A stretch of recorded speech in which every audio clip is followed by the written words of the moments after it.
Hello, bonjour, bonsoir à toi, dépendamment de l'heure à laquelle tu nous suis, et bienvenue sur Alpha Ministries dans notre émission Le Partage. Mon nom est Ariane Kisanga et comme tu le sais, j'aime la présence de Dieu. Un bonjour spécial aussi à toi qui nous suis sur notre télévision à travers Canal+, la chaîne 348 ou même sur les chaînes locales. Alors, on va commencer aujourd'hui. Comme d'habitude, on commence toujours par une prière. Notre prière aujourd'hui est prise du livre de Romains, chapitre 8, 11e verset. La parole de Dieu dit, « Et si l'esprit de celui qui a ressuscité Jésus d'entre les morts habite en vous, celui qui a ressuscité Christ d'entre les morts rendra aussi la vie à vos corps mortels par son esprit qui habite en vous. » Avant qu'on continue avec la prière, je vais te poser la question. As-tu créé de l'espace pour Dieu? Est-ce que tu peux te libérer juste quelques instants, maximum 30 minutes, pour rendre gloire à Dieu? J'espère que tu es prêt et que tu as pu te libérer. Alors on va commencer dans notre temps de prière. La parole de Dieu que nous avons lue nous dit que le Saint-Esprit qui a ressuscité Jésus-Christ d'entre les morts est capable de rendre la vie à nos corps mortels. Je ne sais pas où est-ce que tu expérimentes la mort. Est-ce que c'est dans ton foyer? Est-ce que c'est vraiment un décès où tu as perdu quelqu'un de cher?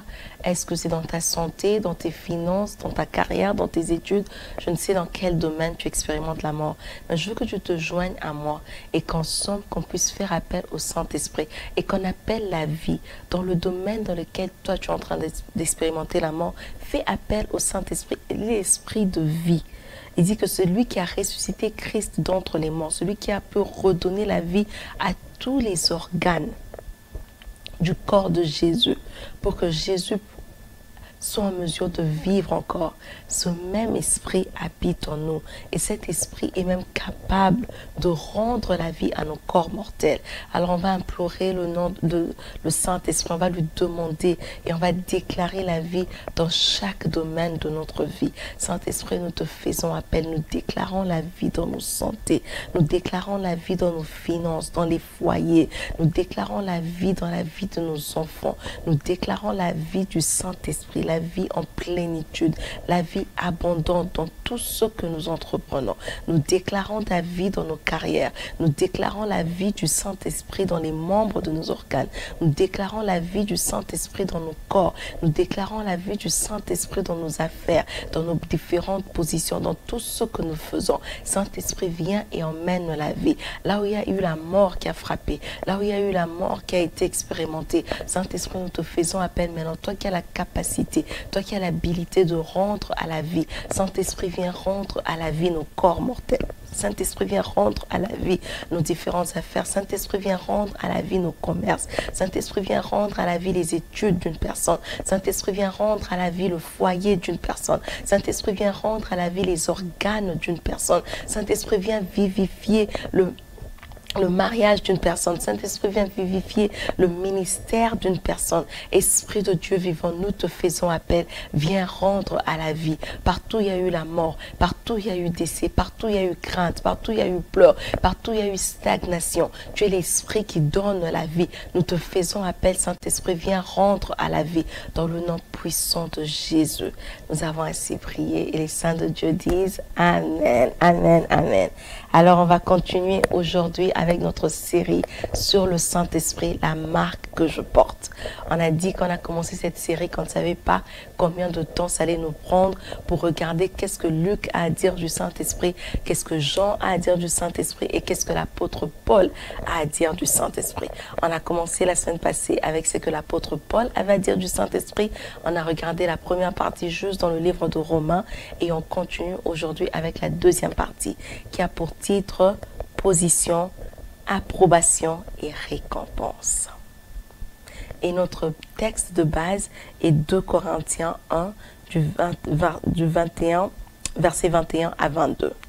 Alors, je vais lire pour nous. La parole de Dieu dit, « Et celui qui nous a fermés avec vous en Christ et qui nous a oints, c'est Dieu, lequel nous a aussi marqués d'un sceau et a mis dans nos cœurs les arts de l'esprit.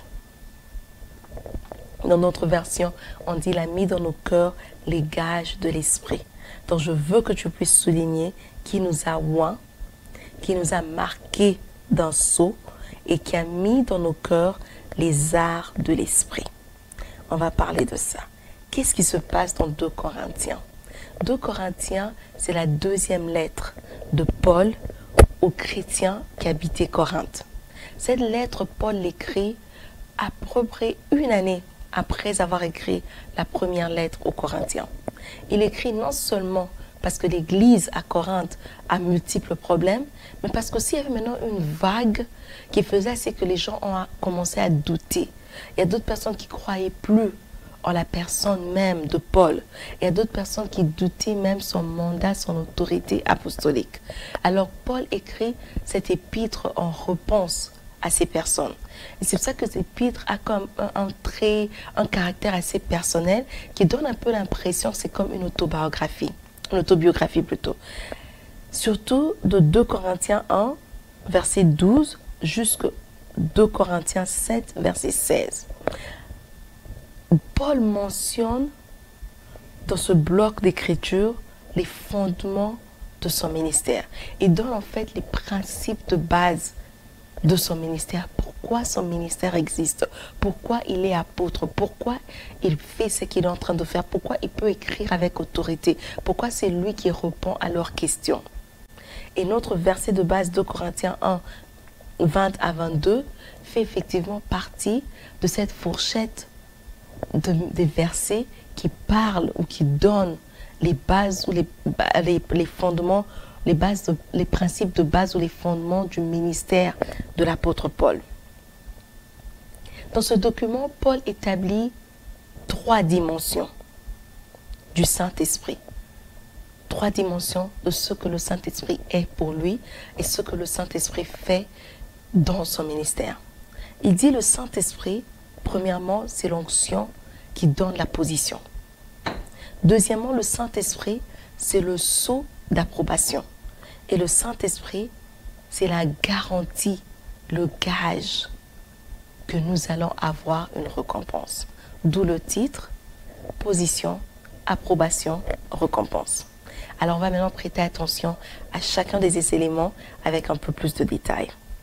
La première dimension, c'est la dimension de la position par l'onction. L'onction ou l'acte de oindre, c'est en fait quelque chose qui est fait physiquement avec l'huile, mais spirituellement, c'est fait par le Saint-Esprit ou avec le Saint-Esprit. Oindre quelqu'un, c'est assigner quelqu'un à une tâche spéciale. Dans ce verset, ça implique le don ou le pouvoir que Dieu accorde à quelqu'un pour accomplir sa tâche. Dans le Nouveau Testament, oindre ou onction signifie aussi une manière d'instituer quelqu'un à une dignité, une fonction ou un privilège, qui est le sens qui est pris dans ce verset. Paul, quand il répond et quand il parle d'être oint, il ne parle pas seulement de l'onction de la façon dont nous on connaît l'onction ou de la façon dont généralement on aime parler de l'onction, faire tomber les gens, les miracles, les délivrances, chasser les démons, faire des grandes choses. Et nous on dit tout le temps c'est l'onction. Quand on a une sensation froide ou quoi, on se dit cette personne a de l'onction. Quand on sent quelque chose, on ressent quelque chose dans notre corps, on se dit la personne, il y avait l'onction, il y avait la présence du Saint-Esprit. Paul ne fait pas allusion à ça parce qu'en réalité les œuvres, c'est que Paul faisait ses actes, personne ne pouvait en douter. Ça se voyait. Ce n'était pas quelque chose qu'il pouvait cacher. Alors il ne défend pas ses actes, mais par contre Paul vient pour défendre sa position d'apôtre. Il vient défendre son ministère. Il dit, je suis ici parce que je suis oint. J'ai cette position par Dieu qui nous a établis ou affermis. Après nous avoir affermis, ce même Dieu nous a donné son esprit. Il nous a donné une position. Et avec cette position vient l'autorité. Même si on rentre dans l'Ancien Testament, on va voir que les prophètes étaient en train de oindre des personnes pour devenir rois. On voit le prophète Samuel qui a oint Saül, qui a oint David pour la royauté. Donc c'était une onction de position. Mais pas seulement une position, mais c'est une position qui vient avec une autorité, une position qui vient avec une habilité, une capacité d'accomplir la tâche qui a été assignée. C'est comme si Dieu prenait une partie de lui, il accorde à cette personne, positionne la personne, affermit la personne et dit tu peux maintenant accomplir cette tâche. Pas à cause de toi, mais à cause de moi. Pas parce que toi tu es capable de le faire, mais parce que je te donne une partie de moi. Je te donne mon Saint-Esprit pour l'accomplir. Paul disait aux Corinthiens que l'autorité apostolique qu'il a ne vient pas de lui, mais du Saint-Esprit.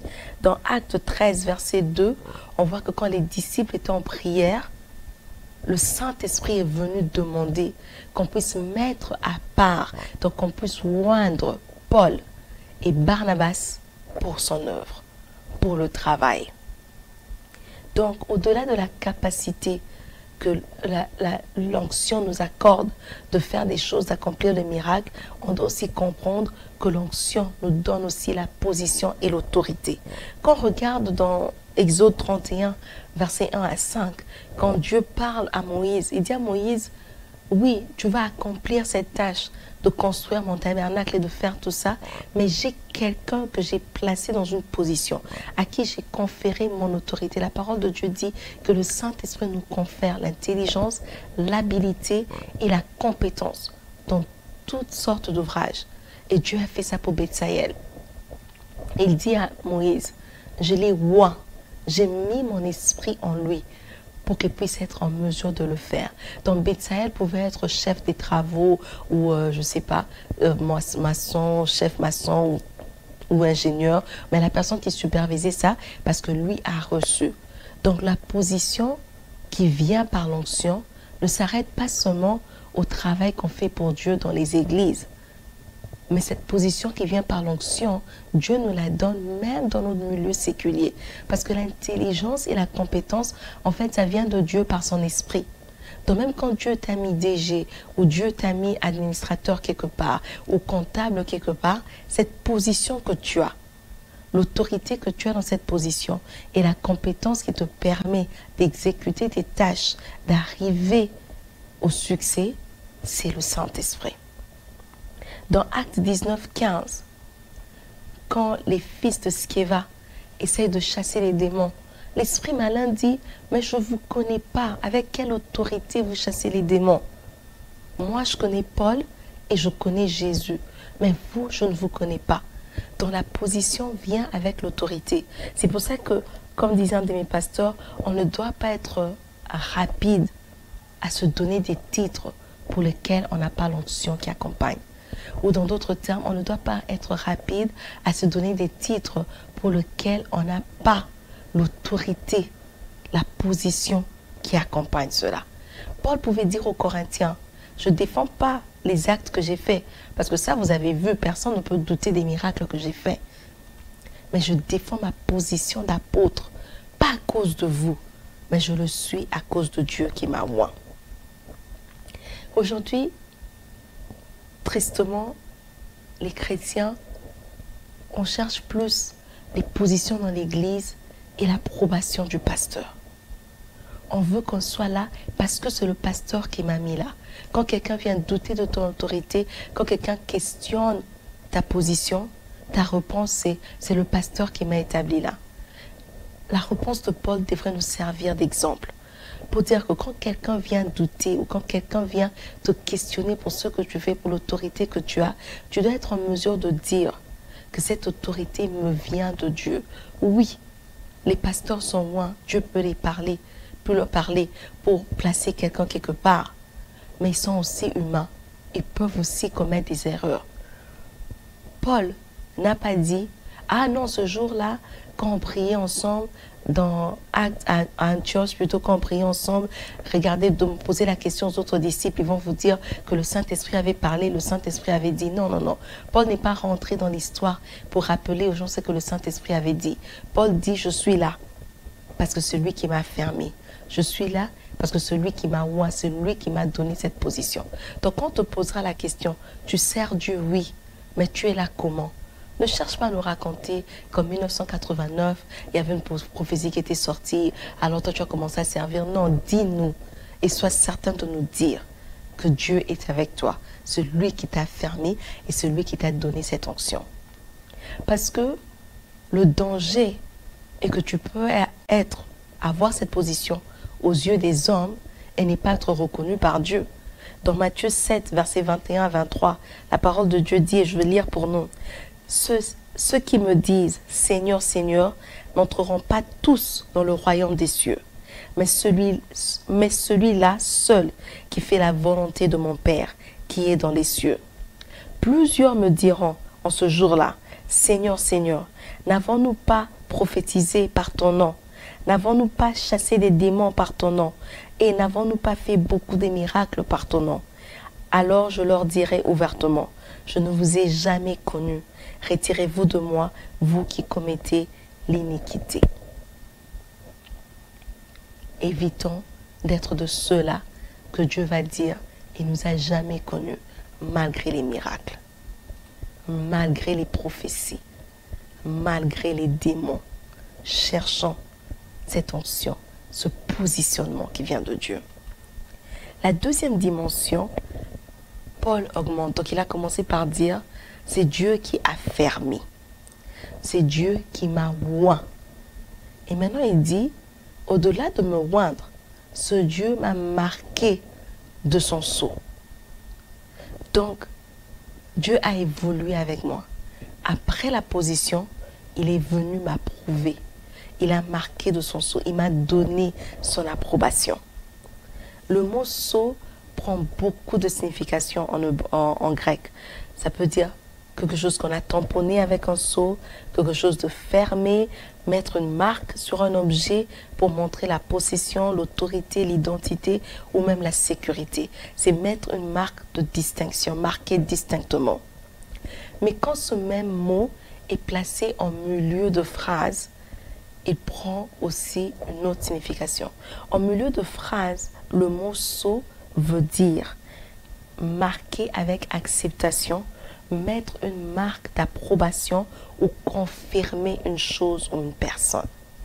Et dans 2 Corinthiens 1, 22, Paul utilise le mot sceau, mais il met ça au milieu parce qu'il veut signifier aux autres que je suis ici parce que j'ai l'approbation de Dieu même. Je suis marqué, je suis confirmé par Dieu lui-même. Paul dit simplement qu'après être positionné par Dieu, Dieu est venu approuver mon travail. Dieu est venu confirmer ce que je faisais. Et dans Éphésiens 1,13, la parole de Dieu nous dit que le symbole ou le sceau d'approbation, c'est le Saint-Esprit. Le Saint-Esprit, c'est une marque qui est donnée aux croyants après avoir cru. C'est une marque donnée aux personnes qui donnent leur vie à Jésus-Christ après avoir cru. Donc c'est une marque qui vient après le positionnement. Parce que quand on croit en Jésus, on quitte le royaume de ténèbres pour le royaume de ses fils. On devient enfant de Dieu. On quitte la malédiction pour la bénédiction. Et quand on a changé ce positionnement-là, quand on a changé de position, le Saint-Esprit vient comme un sceau.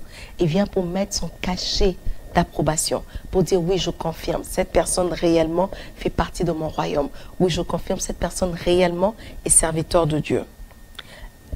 Jusqu'au point où Jésus-Christ demande même à ses disciples de ne pas aller se lancer dans la mission sans avoir eu cette marque. Et quand on lit dans Actes, on voit que la marque, le Saint-Esprit est venu se poser sur chaque disciple comme une langue de feu. Cette marque, elle était visible. C'est ça avec le Saint-Esprit. Ce n'est pas quelque chose qui peut être caché. Quand le Saint-Esprit vient et qu'il approuve, quand le Saint-Esprit vient que te confirme et que tu as son approbation, tu as sa marque d'authenticité, cette marque, elle est visible. Dans Actes 19, versets 1 à 7, Paul parle aux disciples d'Apollos plutôt. Et il remarque que c'est vrai qu'on les avait prêché la parole et qu'ils étaient baptisés d'eau, mais ces disciples n'avaient jamais entendu parler du Saint-Esprit. Alors il dit, mais comment vous allez faire le ministère? Comment vous allez aller gagner les âmes si vous n'avez pas la marque d'approbation? Et il leur parle sur cette marque. Finalement, il prie pour eux. Eux aussi reçoivent le Saint-Esprit. Mais pourquoi on a besoin de cette marque d'approbation? Un exemple simple, typique que nous tous on peut comprendre, c'est quand on prend un sac. Disons, tu as acheté ton sac de la maison Versace. Et tu as une autre personne qui a acheté son sac quelque part en cours de route ou dans les maisons où on fait des choses. Là, on imite en fait une imitation. De l'extérieur, ces deux sacs peuvent tous apparaître de la même façon. Les deux sacs plutôt peuvent apparaître de la même façon. Et c'est difficile de distinguer le vrai du faux ou l'original de l'imitation. Parce que des fois, maintenant, l'imitation est tellement évoluée que des fois, ils utilisent même le même matériel. Ça peut être, peut vraiment être du vrai cuir, fait exactement de la même façon. Mais la différence, c'est à l'intérieur du sac. L'imitation peut avoir juste un cachet qui dit soit Louis Vuitton ou Versace, juste comme ça. Mais l'original aura un cachet avec un numéro de série où on peut retracer. C'est pour ça que maintenant, il y a d'autres originaux qui viennent même avec leur certificat d'authenticité. Et c'est ça le Saint-Esprit pour un chrétien. Après avoir cru, tu dois recevoir ce certificat d'authenticité qui montre que réellement, tu appartiens à Dieu et que Dieu a donné son approbation et que Dieu a confirmé ta position. C'est cette marque qui nous distingue des autres. C'est quand le Saint-Esprit est venu, quand les disciples priaient à Antioche, il a dit, mettez-moi à part Paul et Barnabas pour mon travail. Donc il est venu leur donner sa marque d'approbation. Quand il est descendu comme langue de feu sur les disciples, c'est une marque visible. Mais comme j'ai dit, cette marque, elle est visible pas seulement dans le monde physique, mais aussi dans le monde spirituel. Quand les fils de Sceva ont essayé de chasser les démons dans Acte 19, 15, l'esprit malin a répondu en disant, Jésus, on connaît. Paul aussi, on reconnaît.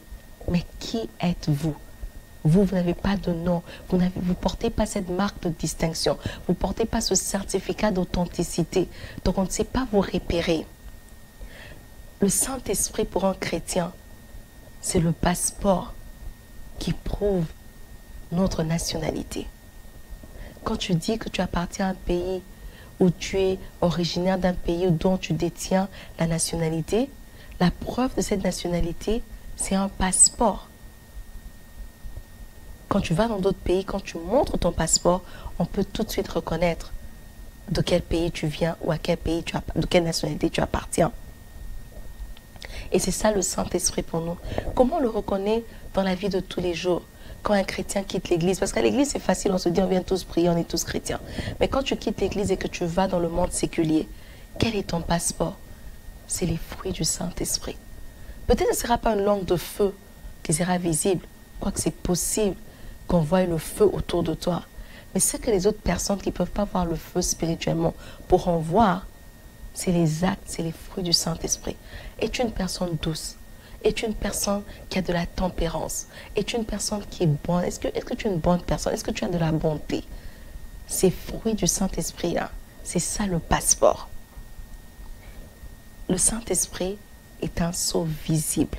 C'est le signe d'approbation. C'est une manière de Dieu pour confirmer aux hommes et aux esprits que nous lui appartenons. Malheureusement, ce Saint-Esprit, c'est une marque, oui, mais comme on a appris avec Jean et Luc, le Saint-Esprit, c'est une personne. Et en tant que personne, le Saint-Esprit peut être attristé. Et on a appris que quand le Saint-Esprit est attristé, il a tendance à rester calme. Il a tendance à ne pas parler. Et des fois, on a du mal à remarquer qu'il est parti. Parce que Dieu ne se répand pas de ses dons. Ce qu'il nous a donné, il nous laisse utiliser. Pas pour notre gloire, mais pour la gloire de son nom et pour l'utilité de son Église. Alors, quand le Saint-Esprit te quitte, tu risques d'être comme Samson, où il se réveille en se disant qu'encore une fois, il va faire tomber les Philistins, ne sachant pas que le Saint-Esprit était déjà parti. C'est pour ça qu'il est important de maintenir cette communion, cette relation avec le Saint-Esprit, pour s'assurer qu'on ne perde pas notre marque d'approbation. La troisième dimension, c'est la dimension de la récompense, ou la dimension du gage, ou de la garantie, ou des arts de l'esprit. En cette dimension, le Saint-Esprit devient pour nous comme Un dépôt, en fait, c'est comme une avance que Dieu donne. Quand tu vas acheter une maison, bien tu vas acheter un appareil qui coûte cher, on te demande une avance de 10%, de 5%. Quand tu donnes cette avance, tu ne viens pas plus tard pour acheter l'appareil ou la maison au même prix, parce que l'avance est déduite du prix que tu avais déjà payé. Pour la personne qui vend, l'avance devient une garantie. L'avance devient cette promesse que cette personne va venir pour me payer le reste. Il viendra pour me donner le reste. Et c'est ce que Dieu a fait avec nous. Quand il a donné le Saint-Esprit, c'est une façon pour lui de nous dire, je reviendrai pour vous, je viendrai vous chercher. Christ dit qu'il nous a dévancés, il est allé en avance pour préparer pour nous une place au ciel, là où se trouve son Père. Parce que dans la maison de son Père, il y a beaucoup de place. Mais pour qu'on soit sûr que Christ reviendra pour nous, il ne nous a pas laissés seuls, il nous a donné la garantie du Saint-Esprit. Le Saint-Esprit, c'est comme cette promesse solennelle. C'est comme quand deux personnes promettent, quand un homme vient pour promettre à une femme qui va l'épouser. Des fois, l'homme donne une bague comme une cage pour dire, je suis sérieux, je viendrai te prendre et faire de toi ma femme. Ou dans d'autres cultures, l'homme va pour voir la famille, pour ce qu'on appelle prédote ou présentation, pour dire, je suis sérieux, je vais aller avec ça jusqu'au bout. Et le sérieux de Dieu envers nous est démontré par son Saint-Esprit. Alors,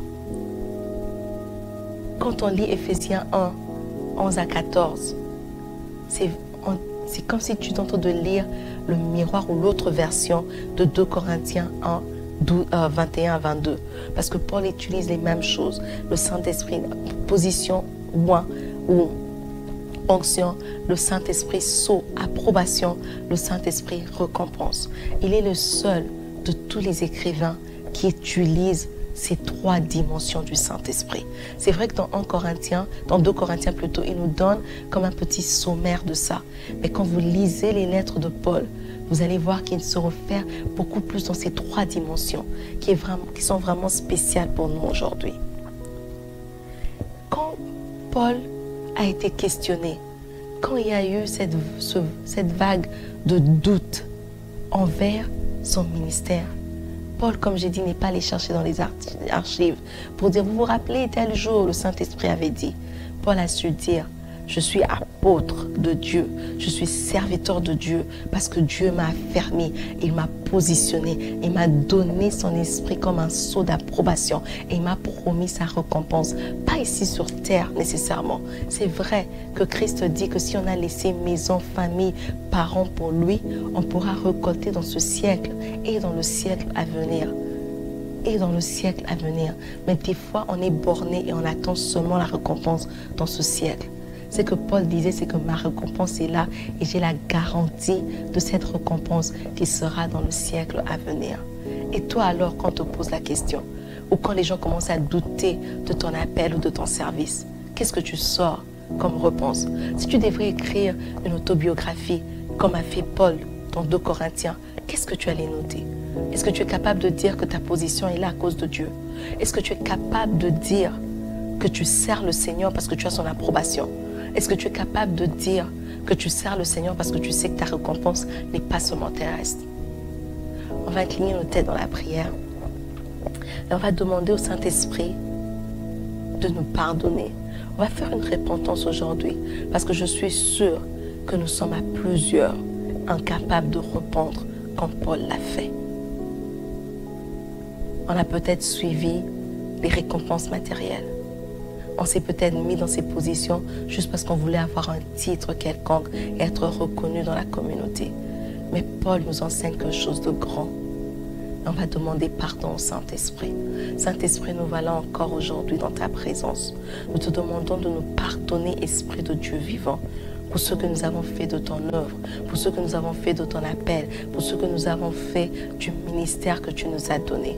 Saint-Esprit, dans tout ce que nous voulons faire, Saint-Esprit, nous demandons que tu puisses nous pardonner, que tu nous guides, que tu nous accompagnes, qu'on ait ton sceau d'approbation, qu'on ait l'onction qui emmène la position et l'autorité. Esprit de Dieu, sans toi, nous ne pouvons rien faire. Pardonne-nous et aide-nous. Dans le nom puissant de Jésus, nous avons ainsi prié. Amen, amen, amen, amen. Merci d'avoir pris ton temps pour suivre cette émission, le partage avec Alpha Ministries. Si tu as suivi à la télé, comme je dis toujours, invite tes voisins, invite tes voisines, dis-leur à la même heure, la semaine prochaine, sur notre télévision, Alpha Ministries viendra avec un autre thème pour le partage. Si tu nous as suivis sur les réseaux sociaux, suis-nous, partage la vidéo, partage la page avec quelqu'un d'autre. Et jusqu'à ce qu'on se voit la semaine prochaine, rappelle-toi de toujours créer de l'espace pour Dieu. Que Dieu vous bénisse.